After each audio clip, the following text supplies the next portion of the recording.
النجاح بالزهر. خلاصنا من الكذب. احنا بنات اليوم ما نأمنوش بالزهر، نأمنو بالدراع والخدمة. نطيحو ونوضو بصح ما نحبسوش. وهذا هو بروجرام اللي راح يخليك تقلعي الخوف ويوريك كيفاش تصنعي طريقك للقمة بيديك. مش ضربة حظ، تحملي مسؤوليتك ورواحي للنجاح. أهلين حبايبي، كي راكم البنات؟ إن شاء الله كامل راكم بيا وبخير عليكم. كيما شفتوا موضوعنا نتاع اليوم على النجاح وتحدي الفشل، كيفاش تكوني بنوتة ناجحة وتحققي أهدافك وتعيشي الحياة اللي راكي تتمنايها ب5 خطوات. هذا مكان عملية ومفيدة. تبعوا معايا حتى التالي باش تستفادوا، ودعموني بالاشتراك، فعلوا لي الجرس وبارطاجوا لي مع صحاباتكم باش يلحقكم جديد نتاعي. ونبداو بسم الله. شوفي، النجاح ماشي خاص غير بالولاد، حتى انتي كبنت عندك الحق تكوني متميزة وناجحة في حياتك، سواء قراية ولا خدمة ولا حتى حياتك الشخصية بين قوسين العاطفية. فالنجاح يجي بالخدمة والصبر، ماشي بالساهل، بصح يستاهل التعبي عليه. نبداو بأول خطوة. عرفي راسك وش راكي باغية، حدي الأهداف نتاعك. شوفي، حطي الأهداف نتاعك قبل ما تبداي أي حاجة. خصك تعرفي وين راكي باغية توصلي. باغية تنجحي في الباك مثلا، تخدمي في كاش بلاصة كلاس، تتعلمي كاش حرفة ديريها في يديك ولا صنعة. كتبي هاد الأهداف في كراس عندك وقسمي الهدف، يعني الهدف الكبير قسمي إلى أهداف صغيرة. فمثلا باغية تربحي الباك بمونسيون كما نقولوا، الهدف الصغير هو أنك تحلي دايما تمارينك وتراجعي دروسك بانتظام. تاني نقطة، الخدمة هي الساس، العمل الجاد طبعا. نوضي بكري وخدمي. شوفي، ما تقعديش راقدة وتستناي النجاح يجي عندك، خصك تنوضي تخدمي وتجتهدي.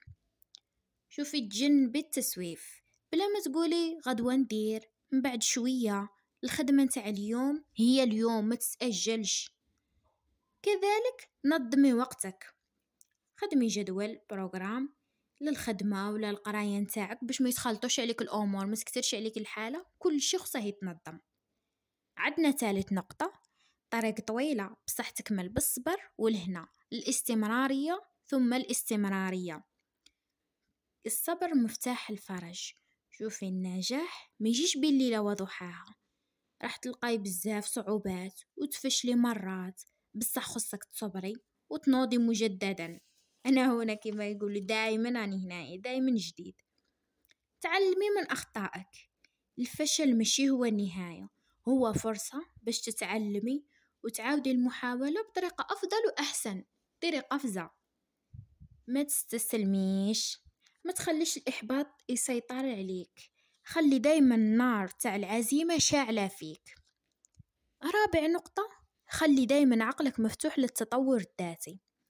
قراي وتعلمي، دايما حوسي على معلومات جديدة، قراي كتب، تبعي دروس، كاين دروس أونلاين ولا قراي في إيكول، تعلمي مهارات جديدة كما نقولوا لغات ولا معلوميات حرفة. كل شيء راه كاين دركا، كلش متاح.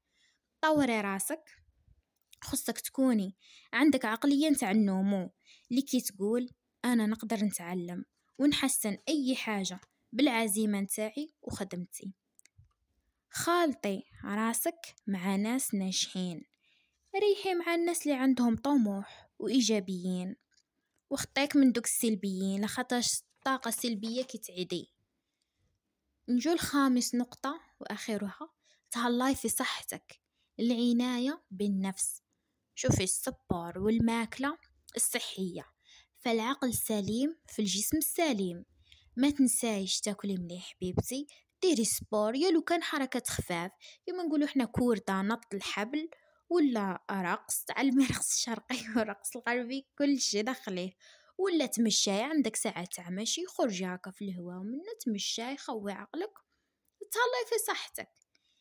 كذلك الراحة مهمة، ما تجهديش روحك بزاف، وخصك وقت للرقاد والراحة باش عقلك يريح ويقدر يكمل الخدمة. كاين تاني هاد النقطة، احتفلي بنجاحاتك وانتصاراتك. أي نجاح صغير درتيه حققتيه فرحي بيه، كافئي روحك باش تحفزي راسك وتكملي في طريقك.